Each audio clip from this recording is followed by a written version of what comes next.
আসসালামু আলাইকুম প্রিয় সম্মানিত দর্শক, নতুন একটা ভিডিও নিয়ে হাজির হলাম। আমি মনিরুল ইসলাম, আপনাদেরকে স্বাগতম ফাইটার এগ্রোতে।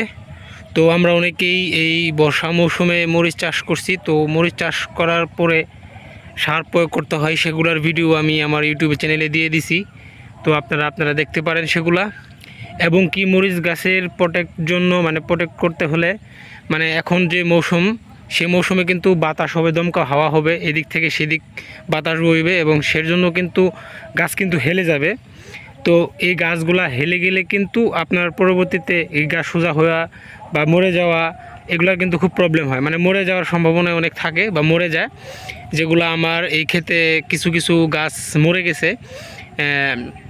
আমার গাছের দেখতে পারতেছেন খুবই কিন্তু ভালো গ্রোথ আসছে আমার গাছগুলার এবং খুব হেলদি। এগুলা হালকা একটু বাতাসে হেলে গেছে। তো এগুলা হেলে গেলে কি করবেন সেই জন্যই আমার এই ভিডিওটা মূলত করা।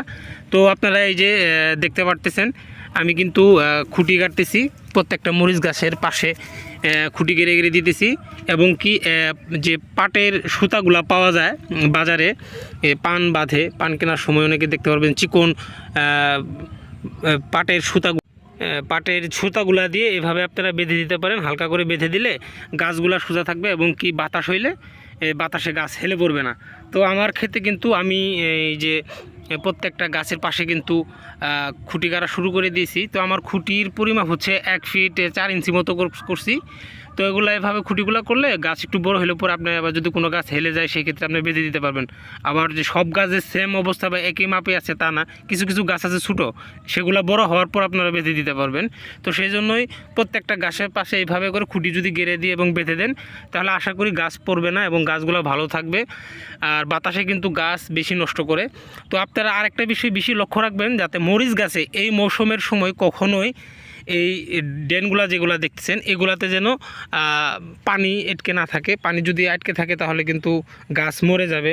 এবং যতটুকু সম্ভব পানি যদি আটকে থাকে সেগুলো সেচ দেওয়ার ব্যবস্থা করে দেবেন। তো আমার ভিডিওটা মূলত এই জন্যই করা যে আমি আমার ক্ষেতে কি করতেছি তার A to Z আপনাদের মাঝে শেয়ার করা, আপনাদের মাঝে দেখানো, যেন আপনারাও সেগুলা করে একটা লাভবান হতে পারেন। কারণ কৃষি যদি এগিয়ে যায় তাহলে আমাদের বাংলাদেশ এগিয়ে যাবে।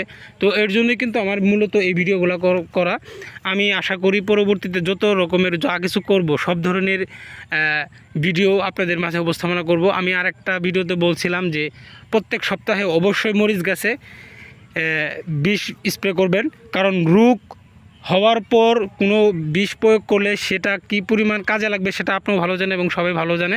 তো অবশ্যই গাছের পরিচর্যা ঠিকমতো করতে হবে। টাইম মতো যদি আপনি পরিচর্যা না করতে পারেন তাহলে কিন্তু গাছ কখনোই ভালো হবে না। আমার গাছগুলো দেখতে পারতেছেন মাশাআল্লাহ অনেক সুন্দর, অনেক হেলদি।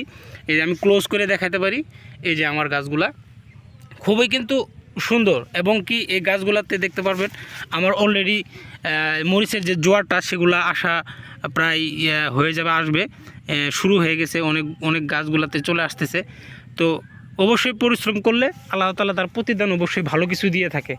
তো আমার ভিডিওটা আজকে এই পর্যন্তই। সবাইকে ধন্যবাদ জানিয়ে আজ আমার ভিডিও শেষ করছি। আসসালামু আলাইকুম ওয়া রাহমাতুল্লাহি ওয়া বারাকাতুহু।